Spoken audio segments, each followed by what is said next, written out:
Hello students, today we'll start with the hydrogen bond. To start with, let me define a hydrogen bond. A hydrogen bond is defined as an attractive force which binds the hydrogen atom of one molecule with the electronegative atom of another molecule. The electronegative atoms may be F, O or N. So weak bond that develops between the most electronegative element and the most electropositive element is called as the hydrogen bond. Hope it's clear. So let me explain you with an example. Whenever a molecule contains a hydrogen atom linked to a highly electronegative atom like F, O or N, this atom attracts the shared pair of electrons more, and so this end of the molecule becomes slightly negative while the other end becomes slightly positive. So here you see an example is given for HX molecule. Hydrogen being electropositive in nature, this carries a charge of delta plus on it, and X being more electronegative in nature, this carries a charge of delta minus on it.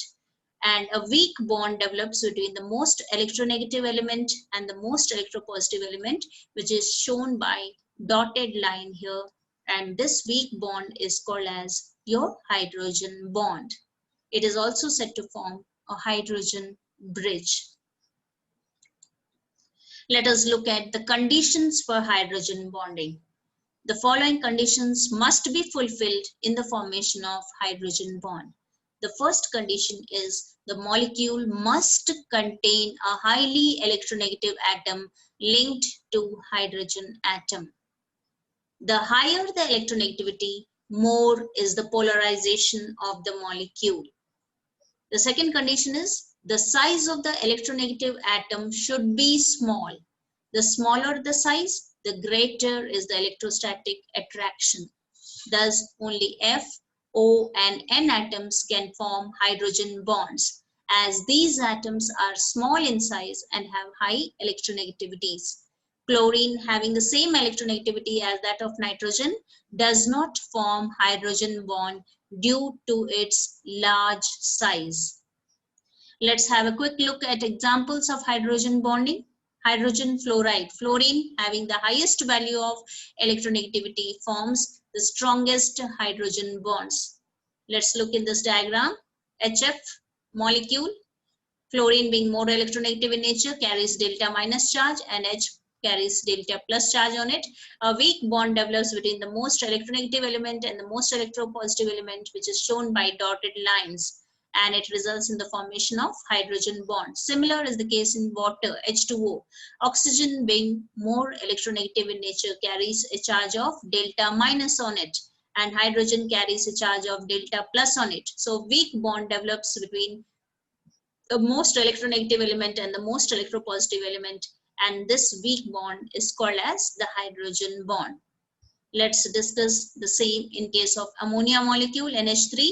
Nitrogen being more electronegative in nature carries delta minus charge, and hydrogen carries delta plus charge on it, and as a result a weak bond develops between the most electronegative element and the most electropositive element, resulting in the formation of hydrogen bond. Similar is the case in alcohols and carboxylic acids. Alcohols, oxygen is more electronegative in nature and hydrogen electropositive in nature. So weak bond develops between oxygen and hydrogen, and this weak bond is called as your hydrogen bond. Same is the case in carboxylic acid. The negative oxygen and the positive electropositive hydrogen, the weak bond develops between the two, resulting in the hydrogen bond. And two molecules of carboxylic acid combine with one another to true hydrogen bond to form a dimer. So association of two molecules takes place, resulting in the formation of a dimer. Let's look at the strength of hydrogen bond. Hydrogen bond is a very weak bond. The strength of hydrogen bond is intermediate between the weak van der Waals forces and the strong covalent bonds. Thus, whereas the dissociation bond dissociation energy of a covalent bond is 209 to 418 kilojoules per mole.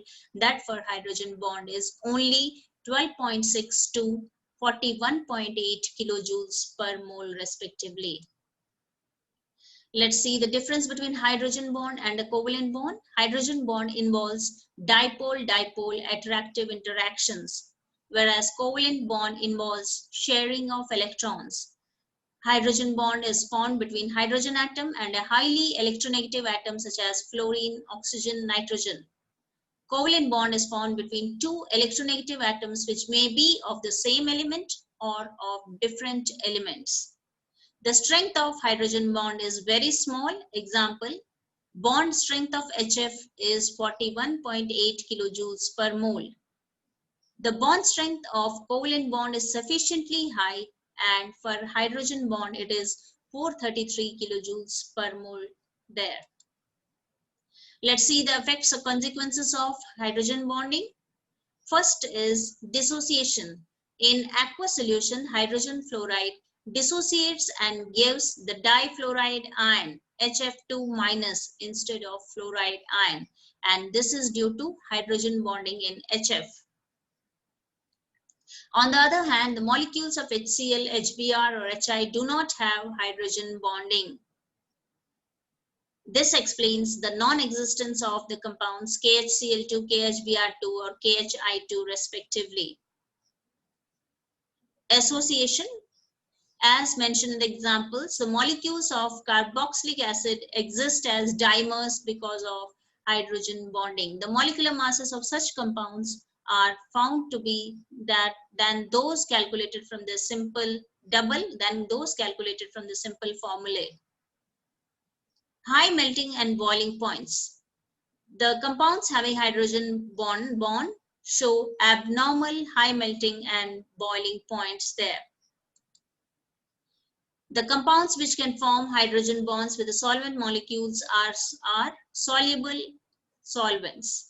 For example, lower alcohols are soluble in water because of the hydrogen bonding which can take place between water and alcohol molecules as shown in this diagram. Let's look at the types of hydrogen bond. There are two types of hydrogen bond, intermolecular hydrogen bond and intramolecular hydrogen bond. When hydrogen bonding takes place between different molecules of the same or different compounds, it is called intermolecular hydrogen bonding. Example, HF, H2O, water, alcohol, etc.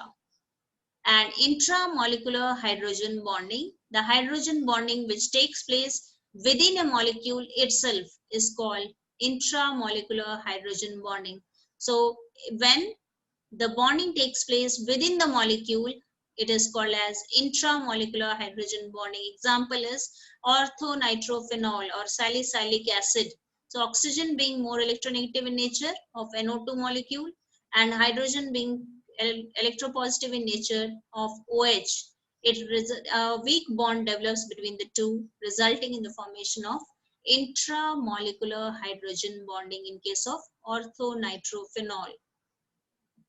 Same is the case with salicylic acid. It is salicylic acid. The carboxylic group, oxygen, and OH, H hydrogen.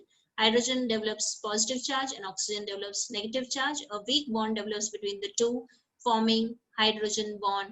And this type of bonding which is formed within the molecule is called as intramolecular hydrogen bonding. So there are two types of hydrogen bond which are present. One is intermolecular hydrogen bond and the other one is intramolecular hydrogen bond. So the cause of formation of hydrogen bond is because of the presence of polarity on the molecule, means it contains dipole moment on it. So since an electronegative element and the electropositive element both are present, the molecule will be polar in nature, carrying delta plus and delta minus charges on it. So because of the polarity, the hydrogen bonding arises. Let's look at the conditions of intramolecular hydrogen bonding. The molecule should contain two groups such that one group contains hydrogen atom linked to a highly electronegative atom, and the other group should also contain a highly electronegative atom linked to a lesser electronegative atom. The molecule should be planar in nature, and the hydrogen bonding should lead to the formation of a six-membered ring, including the hydrogen atom.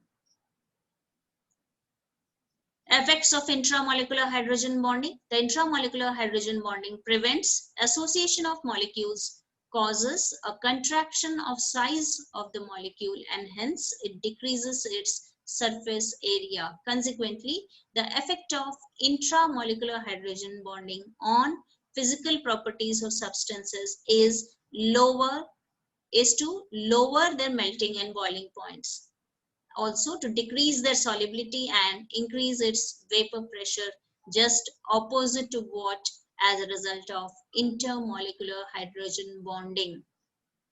Let's have a look at significance of hydrogen bonding in biological systems.